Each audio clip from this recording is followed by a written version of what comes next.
Welcome back to my reading videos. I got a request to do another one of these, and I'm so grateful because I love. So this is a book called Solitaire by Alice Osmore. I love it. But my girlfriend wants me to read chapter 10 and 11 today before I see them again tomorrow. So we can read 12 together. So let's go. I'm sorry, look up the context. Yes. Not very good with this shit.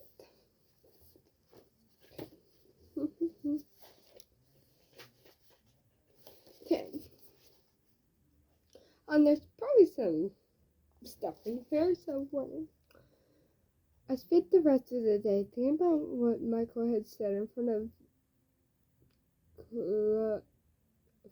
C16.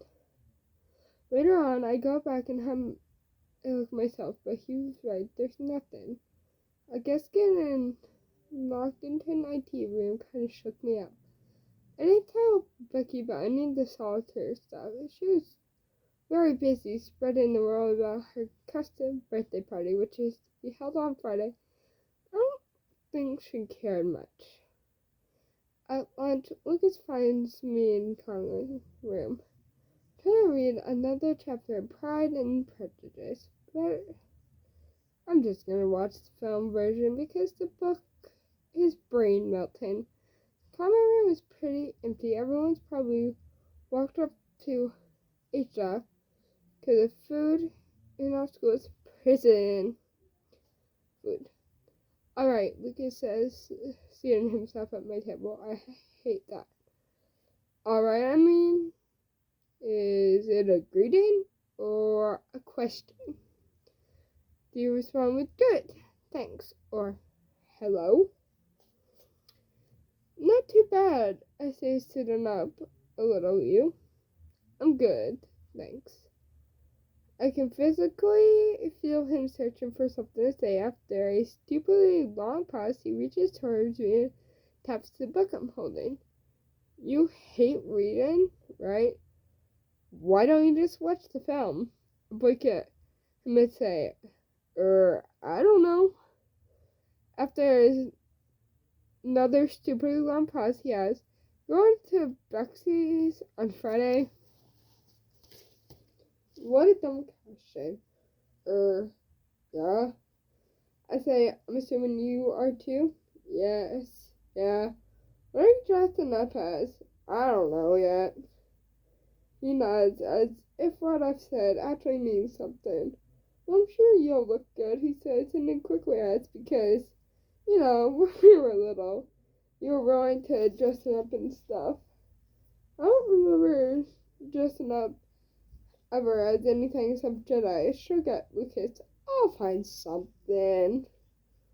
And then he turns bright red, like he does, and sits there, watching me attempt to read for some time.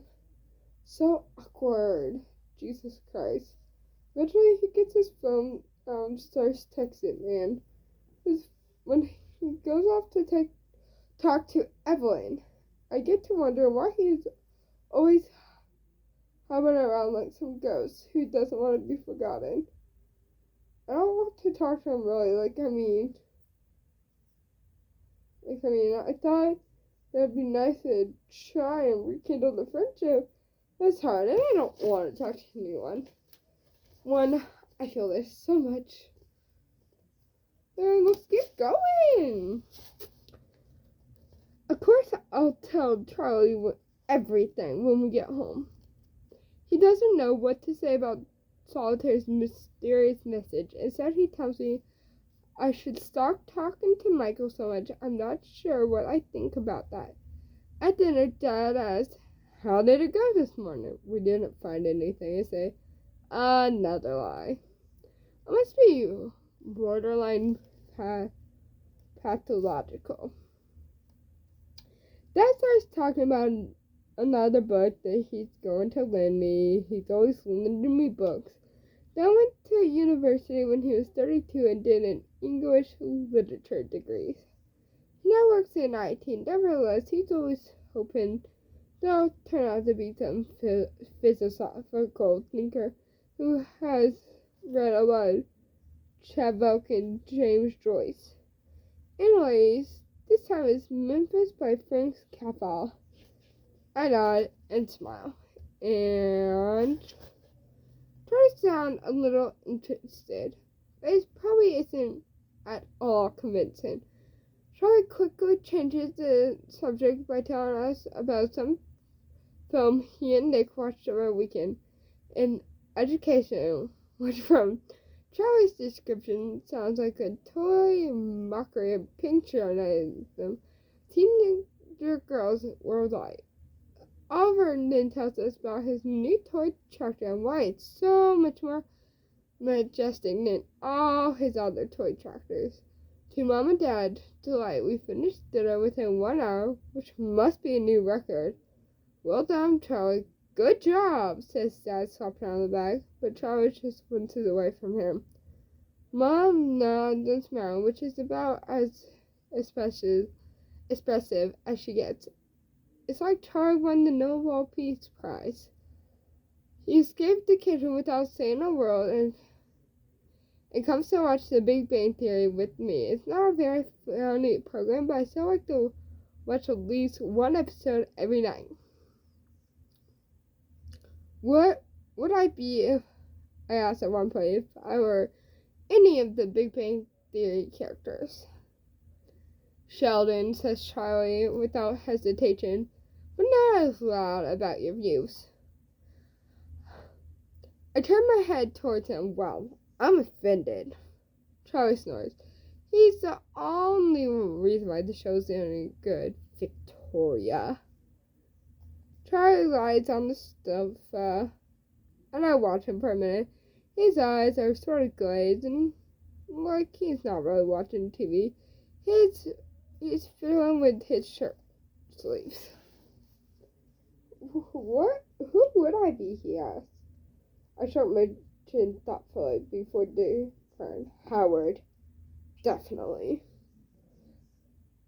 Because you're always chatting up the ladies. Charlie chucks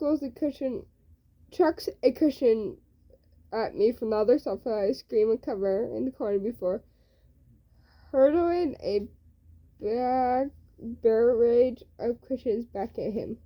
Then I watched Keira Knightley, Pride and Prejudice, and find it to be almost as dreadful as the book. The only tolerable character is Mr. Darcy. I don't see why Elizabeth finds him so proud at the beginning, because it's quite clear, obvious that he's just shy. Any normal human being should be able to identify that as shameless as I feel for the poor guy, because he's dreadful at parties and social gatherings.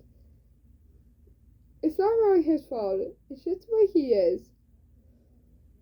I block some more and lie awake, listen to rain, and forget what time it is. I forget to change into my PJs. I add Metamorphosis to my pile of unread books. I put the Breakfast Club on. I'm really watching it, so I skip to the best part. The part where they're all sitting in a circle and they reveal those deep and personal things. And they cry and all that. I watched this scene 3 times and turn out. Listen for the giant human, but it's more of a rumble and tiny, deep growling rumble, like a drum.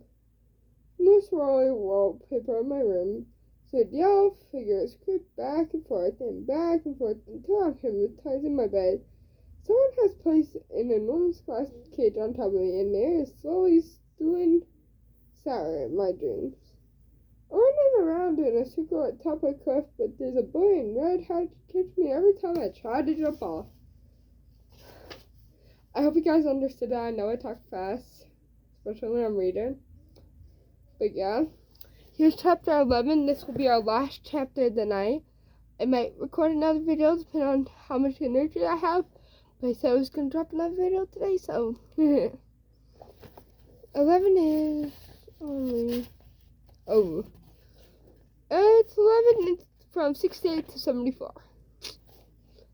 So, follow along if you would like. If you have the book. Okay. 11. I'm not joking, Tori. This is an extremely serious decision. I looked Becky square in the eyes. Oh, I know. This could determine the whole future existence. We aren't in our bedrooms for 12 p.m. Friday. I'm sitting cross-legged on her double bed. Everything in here is pink and black. If this was a person, it'd be a Kardashian on a modern income. There's a poster on of Edward Cullen and Bella Swan on the wall. Every time I see it, I want to put it through a shredder. No, seriously though, I'm not even joking. She holds up each end of the costumes again, one in each hand. Tinkerbell or an angel? I stare at each. They're not very different, except one's gray and one's white. Tinkerbell, I say. Let's Tinkerbell's from memory. Angel has to be one of the most generic fairy dresses ever. She nods and chucks the angel outfit onto slowly growing mountains of clothes. That's what I thought. She starts changing. Who are you again? I wasn't gonna dress up, but I thought I could wear my invisibility hug. Becky in just her balls and knickers. Knickers are underwear, for anyone wondering. Puts her hand on her hip. I know I shouldn't feel awkward because I've been her best friend for over 5 years. I still do though. Since when did nudity become so normal? Tori, you're dressing up. It's my fancy dress party. I say so. Fine. I think hard. Weighing up my options. I could go as Snow White. Becky pauses as waiting for a punchline. I frown. What? Nothing. I didn't say anything. You don't think I could go as Snow White? No. You could be Snow White if you want. Look at my hands. Alright, think about it. I twirl my thumbs. I could make my hair all wavy. She seems satisfied and tries to put on tiny green dress with fairy wings. Are you gonna try to talk to people tonight? She asks. Is that an actual question or an order? An order. I make no promises. Becky laughs and pats me on the cheek. I hate that. Don't worry, I'll look after you. I always do, don't I? Whew. Okay. I put on a white and black skater short about once for some job interview I never showed up to. Now I'm looking at my favorite black jumper and black tights. My hair is just about long enough to style into tiny plaits and draw on more eyeliner than usual. With the Adams. I was sort of kidding with Snow White. I despise Disney anyways. I leave the house around 7. Nick and Charlie and Oliver are just sitting down to dinner. Mom and Dad are going to see a play and then stand at the hotel tonight. To be honest, it was Charlie and me who insisted that they stay overnight, rather than make the 2-hour drive home. I guess they were kind of worried about not being there for Charlie. I almost decided to stay home and not go to Becky's party, but Charlie assured to everyone that he would be fine. And I'm sure he will, because Nick's staying around this even now. He won't even be out for very long. Whew. It's a dark party. The lights are dim and teenagers are spilling out the house. I pass the smokers and social smokers who gather in rings outside. Smoking is so pointless. Some reason why I could think of smoking is if you want to die. I don't know. Maybe they all want to die. I recognize most people from school and from Truman. They're all year 11 through to year 13 here. And I know that Becky doesn't know them all personally. A section of our lot is squeezed into the conservatory, along with a few other people I don't know. I went scratching to the corner of a sofa spot to me first. Tori, she waves, and so I wander over. Totally. So sorry about that interruption. Parents. Okay. Let's get back to it.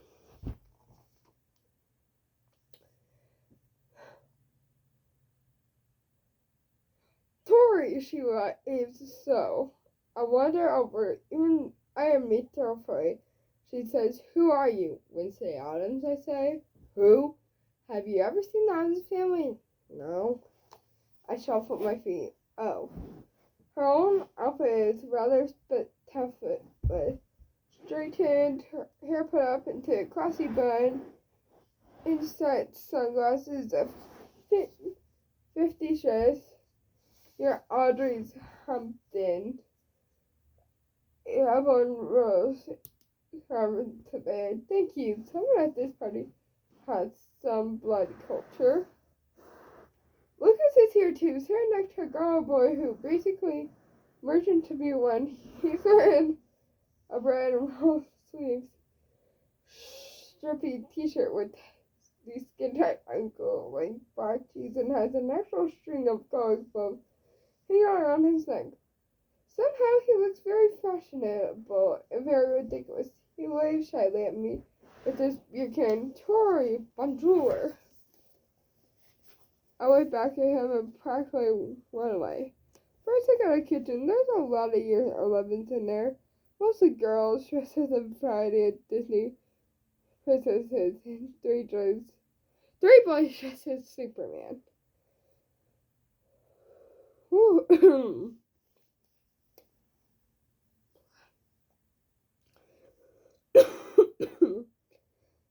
They're chatting inside me about solitaire pranks, apparently finding them hilarious. One girl in the club said she took a part in them. I wonder everyone seems to be talking about the solitaire meetup blog post. The one that Michael found after he broke me out of that IT classroom. Apparently the entire town is planning to attend. I found myself standing next to a lonely-looking girl, possibly a year 11, but I'm not too sure, who is dressed as a very active David Tennant from Doctor Who. I immediately feel a connection with her because she looks so alone. She looks at me as it's too late to pretend I haven't been staring. I say, "Your costume is, really good." "Thank you," she says, and nod and walk off, ignoring the beers and double KDs and Buckeye beers. I raid Becky's fridge for some diet lemonade with my plastic cup in hand. I amble to the garden. Truly magnificent garden.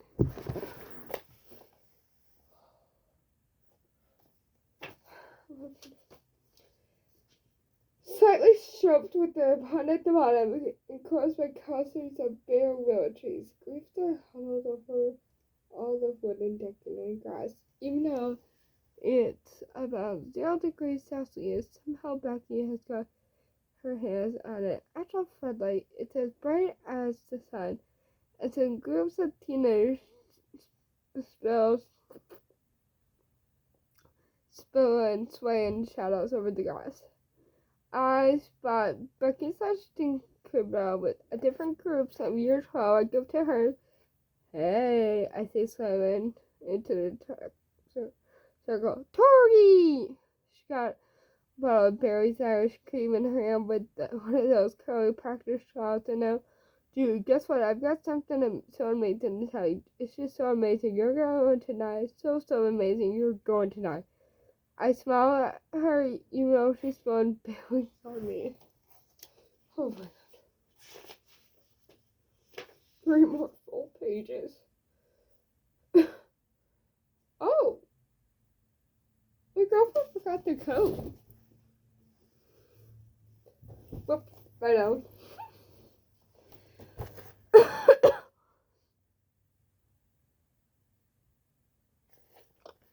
I love this, guys, but I've almost reached 20 minutes and I can't breathe.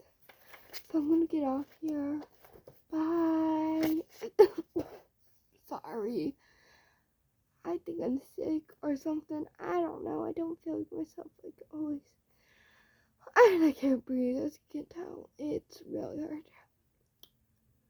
So I'll probably end this about now because 20 minutes and my phone's gonna hit me. So is YouTube. Hope you guys enjoyed. Bye.